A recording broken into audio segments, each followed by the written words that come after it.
से इसको प्रूफ कर चुके थे। हमने कहा था कि इस थ्योरम को प्रूफ करने के लिए 3 केस होंगे हमारे ना, तो केस 1 हमने यूज कर लिया है, 2 केस और है उसको भी हम देख लेंगे। पहले केस में हमने देखा था कि हमने AB equals to D suppose किया था, ठीक है।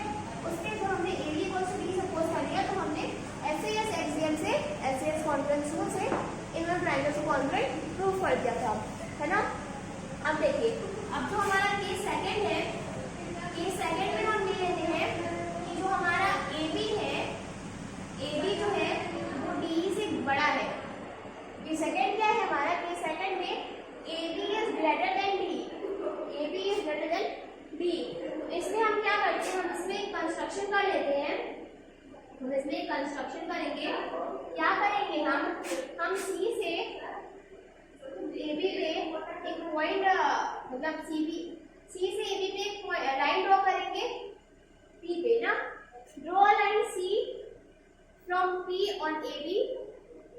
कंस्ट्रक्शन में क्या है, draw a line CP from C on AB at P, ठीक है। ये हमने कंस्ट्रक्शन ड्रॉ किया है। और जैसे हमारा केस क्या था कि AB is greater than D, AB D से ग्रेटर था, तो हम क्या अज्यूम करेंगे कि AB बड़ा है D से, तो P एक कोई पॉइंट है AB पे, P एक कोई पॉइंट है AB पे, जिससे हम कह सकते हैं कि PB इक्वल्स टू DE होगा। कंस्ट्रक्शन से ये हमने ड्रॉ किया है। और हम क्या कह रहे हैं कि PB इक्वल्स टू D हो रहा है, ठीक है ना, इक्वल टू D, ठीक है। अब देखो, इतना हमने कंस्ट्रक्शन कर लिया है। अब हम कह सकते हैं कि हमारा PB इक्वल्स टू DE होगा। हम कह सकते हैं कि हमारा PB इक्वल्स टू DE होगा। कैसे, कंस्ट्रक्शन से हमारे हो रहा है और PB इक्वल्स टू DE हमने कह दिया है, और angle B equals to angle E है, ये हमारा गिवन है। Angle B equals to angle E given है हमारा। और हम कह देते हैं कि BC इक्वल्स टू E है, BC इक्वल्स टू E है, ये भी हमारा गिवन है। तो देखो, हमने तीन कंडीशन ली है, 2 साइड की बात की है और एक एंगल की बात की है, और ये जो एंगल है दोनों साइड के बीच में, ये इसमें इंक्लूडेड है। कौन सर्कल हो गया, SAS, है ना। SAS हम पढ़ के उसमें 2 साइड और उसके इंक्लूडेड एंगल होते हैं, है ना। तो हम क्या कह सकते हैं कि ट्रायंगल, अगर नेमिंग की बात करें तो एंगल D एंगल E के इक्वल है हमारा, एंगल D एंगल E के इक्वल है, PB DE के बराबर है। PB किसके बराबर है, एंगल D हमारा एंगल E के इक्वल था, उसको मिडिल में लिख लिया। अब क्या कह रहा है कि PB DE के बराबर है। तो देखो, इतना नहीं आ सबको, हाँ। अब क्या कह रहा है, PB DE के बराबर है, PB DE लिख लिया। अब क्या है, BC इक्वल्स टू EF, तो BC इक्वल्स टू EF हो गया। इससे हम क्या कह सकते हैं कि हमारा जो ट्रायंगल PBC है वो ट्रायंगल DEF के कॉन्ग्रुएंट है। हम इससे ये कह सकते हैं कि हमारा जो ट्रायंगल PBC है, triangle PBC is congruent to triangle DEF, है ना, बाय SAS। इससे हमने ये कह दिया। अब जब हम इन दोनों ट्रायंगल को कॉन्ग्रुएंट प्रूफ कर दिए हैं, तो हम कह सकते हैं कि angle PCB equals to angle DFE, angle PCB equals to angle DFE by CPCD। ये बात हम कह सकते हैं, by CPCD we can say angle PCB equals to angle DFE, ठीक है। CPCD से हमने ये कह दिया, corresponding part of congruent triangle. अब हम क्या कह रहे हैं कि PCB इक्वल्स टू DFE है, ये हमारा CPCD है, लेकिन हमारा गिवन क्या है, but angle C equals to angle F है, यानी कि but angle ACB equals to angle DFE, है ना। ये गिवन है हमारा, ये हमारा गिवन है। और इस SAS रूल से हमने क्या देखा कि एंगल PCB एंगल DFE के बराबर है। सपोज ये फर्स्ट है हमारा, ये हमारा सेकंड है, ठीक है, ये हमारा सेकंड है। तो हम फ्रॉम फर्स्ट एंड सेकंड हम क्या कह सकते हैं, हम फर्स्ट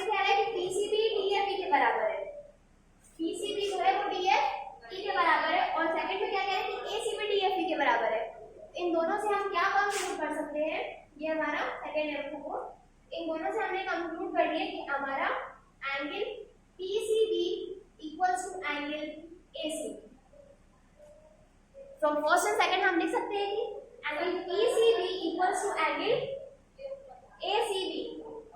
लेकिन क्या ये पॉसिबल है? सोचिए, हाँ ये पॉसिबल है, लेकिन कब? ये तभी पॉसिबल होगा जब P और A कोइंसाइड करेंगे। हम यहाँ पे लिख देंगे कि इट इज ओनली पॉसिबल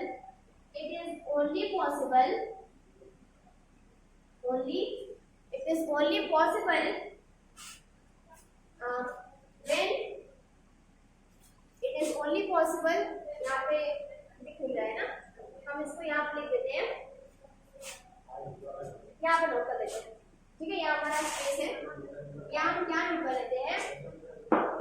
देखो हमने क्या कंक्लूड किया है, हमने देखा है कि एंगल PCB हमारा ACB के बराबर हो रहा है। ये कब पॉसिबल होगा? ये तभी पॉसिबल होगा, it is only possible if point P and A coincides, मतलब एक दूसरे पे लाई करे, कोइंसाइड करे, ओवरलैप करे। अगर P और A एक दूसरे पे ओवरलैप करेंगे तो हमारा PCB और एंगल ACB इक्वल होगा, है ना। वरना तो ऐसे इक्वल हो ही नहीं पाएगा, क्योंकि हमने माना क्या हुआ है कि AB जो है B से बड़ा है ना, और पॉइंट और PB को हमने किसके बराबर माना था? B के। तो इससे हमने क्या देख लिया? इससे हम ये देखे कि ट्रायंगल SAS एक्सियल या SAS कॉन्ग्रुएंस रूल से हमने ट्रायंगल ABC को ट्रायंगल DEF के कॉन्ग्रुएंट प्रूफ कर दिया है। कर दिया। ये सेकंड हमने माना था कि AB is greater then DE, लेकिन उसमें हमने शो कर दिया कि अगर AB ग्रेटर देन DE हो रहा है और P एक पॉइंट ले रहा है AB पे, जिससे हम देख रहे हैं कि PB जो है हमारा वो DE के इक्वल है, तो हम कॉन्ग्रुएंस प्रूफ करके मतलब ये निकाल लिए कि हमारा ऐसा नहीं हो सकता AB इक्वल्स, अगर ये दोनों ट्रायंगल कॉन्ग्रुएंट है और ये दोनों एंगल वाली साइड दिया है तो ये साइड भी इक्वल होगा। और अगर ऐसा कुछ कंडीशन हो रहा है तो यहाँ जो पॉइंट होगा जो इस साइड के इक्वल होगा, तो ये पॉइंट और ये पॉइंट कोइंसाइड करेगा, ठीक है।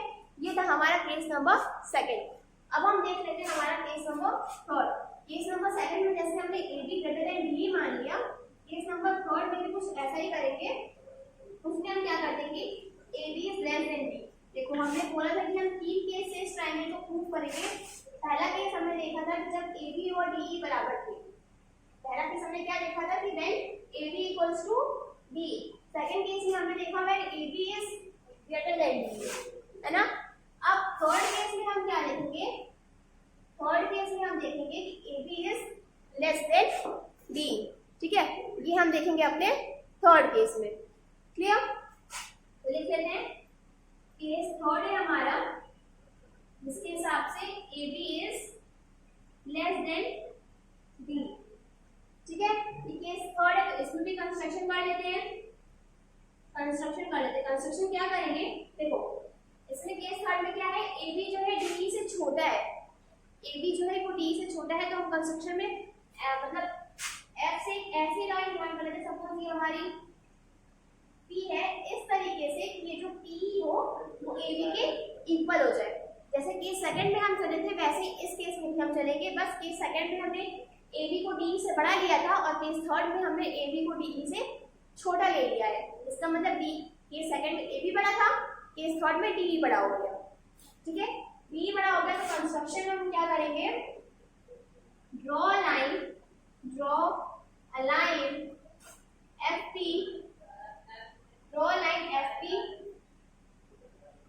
FP from F on D such that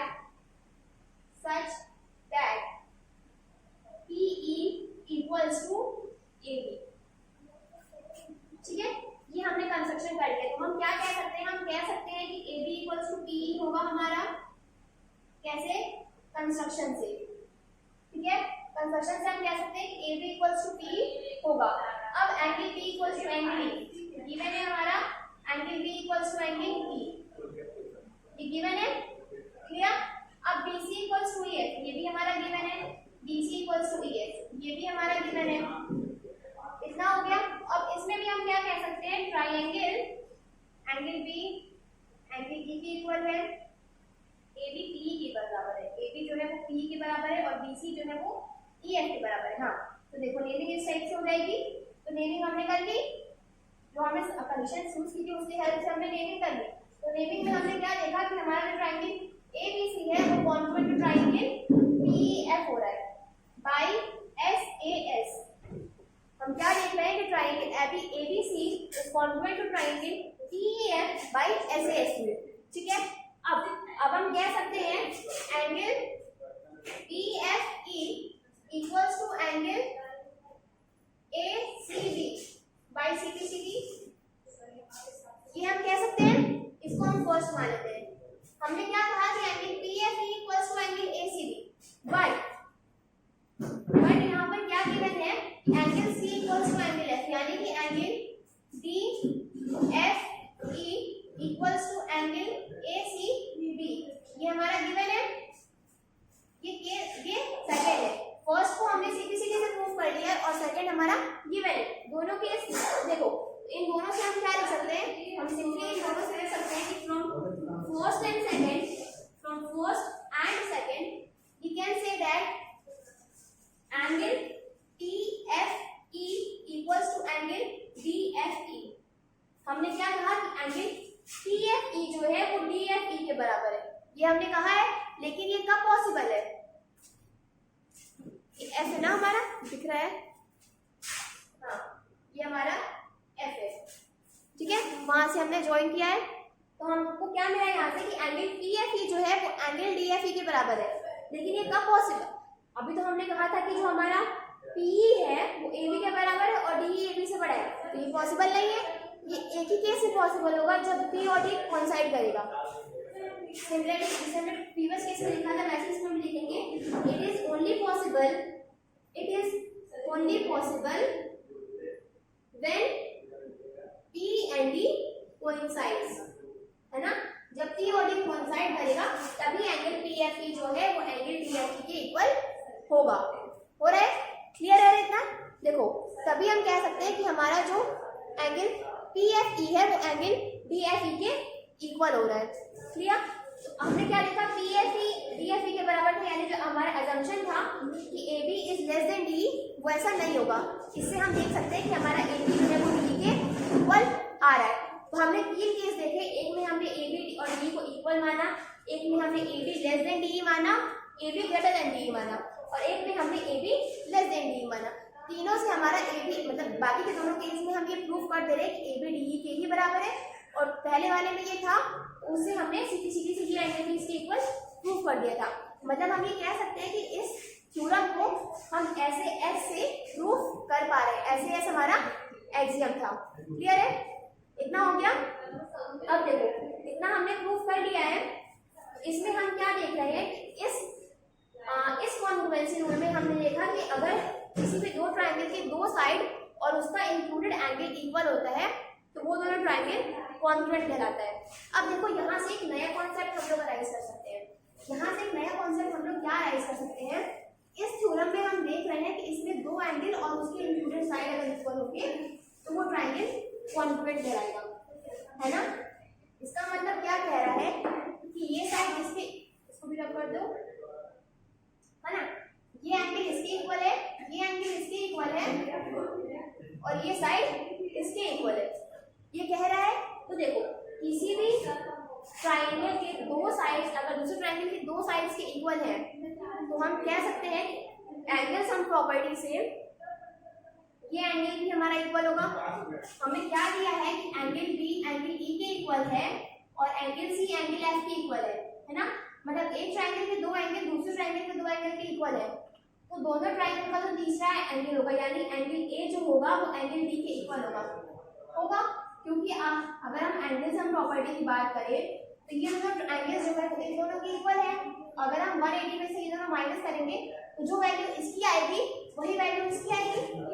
समझ आ रहा है, हम क्या कह रहे हैं, ये एंगल इसके इक्वल दिया है, ये एंगल इसके इक्वल दिया है। अगर हम एंगल सम प्रॉपर्टी की बात करें तो अगर हम 180 में से ये दोनों एंगल्स को सब्ट्रैक्ट करते हैं तो इस एंगल की जो वैल्यू आएगी वही वैल्यू 180 डिग्री में से इन दोनों एंगल्स को सब्ट्रैक्ट करने पे इस एंगल की वैल्यू आएगी। क्यों? क्योंकि ये एंगल इसके इक्वल है, ये एंगल इसके इक्वल है ना। तो हम इसे क्या कह सकते हैं कि हमारा एंगल ए जो होगा वो एंगल डी के बराबर होगा। हम ये बात कह सकते हैं, ये बात हमने कही। तो अब देखो इससे हमारा एक नया रूल अराइज हुआ। हमने अभी दो रूल पढ़ा है, एक हम पढ़ चुके हैं ऐसे एस साइड एंगल साइड, एक हम पढ़ रहे थे एंगल साइड एंगल, ठीक है। इससे जो हमारा तीसरा रूल अराइज होगा वो हो जाएगा एंगल एंगल साइड।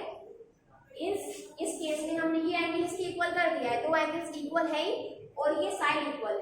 जैसे हमने एंगल साइड एंगल में पढ़ा था कि कोई भी दो एंगल और उसका इंक्लूडेड साइड इक्वल होता है, वह होता है। तो अगर हम एंगल एंगल साइड की बात करें, एंगल एंगल साइड में हमारा जो साइड होता है वो एंगल्स के बीच में इंक्लूडेड नहीं होता है।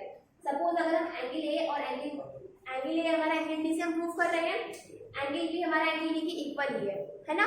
और जो साइड है वो BC इक्वल्स टू EF है, जो साइड BC है वो एंगल ए और एंगल बी में इंक्लूडेड नहीं है, ठीक है। तो ये हमारा दूसरा रूल हो जाएगा एंगल एंगल साइड। इसी रूल से हम देख सकते हैं, इस रूल को हम एंगल एंगल साइड रूल को हम देख लेते हैं दोबारा से। इसमें हम क्या देखेंगे, देखो जैसे हमने बाकी के दो रूल्स देखे हैं वैसे हम एंगल एंगल साइड रूल को भी लिख के शो कर देते हैं, ये फिगर बने रहने देते हैं, ठीक है। क्योंकि इसी फिगर से हमने कुछ चीज समझा था। और ये जो रूल है हमारा, ये कोई थ्योरम या कोई एक्सियम नहीं था। एक्सियम हमने ऐसे एस वाला देखा था साइड एंगल साइड वाला, और थ्योरम हमने एंगल साइड एंगल से देखा था। और उसी एंगल साइड एंगल से हमने ये ए डिराइव किया है, मतलब एक थ्योरम से ही हमने दूसरा रूल डिराइव किया है, ठीक है। तो वो कोई थ्योरम नहीं है, ठीक है। तो हम देख लेते हैं कि एंगल एंगल साइड से हम क्या कहते हैं। थ्योरेटिकली एंगल एंगल साइड को हम क्या कह सकते हैं, angle angle side Confluence rule, ठीक है। नेक्स्ट रूल हमारा ये है ना। ये हमारा क्या कह रहा है, if any two angles and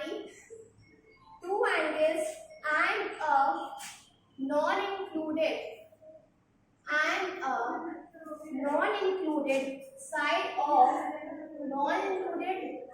of one triangle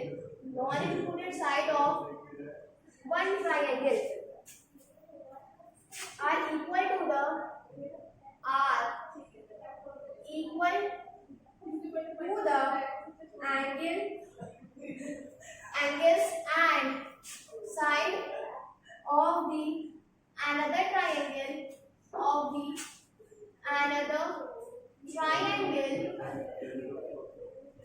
then the two triangles are congruent. Then the two triangles are congruent, ठीक है। ये हमारा स्टेटमेंट कह रहा है कि if any two angles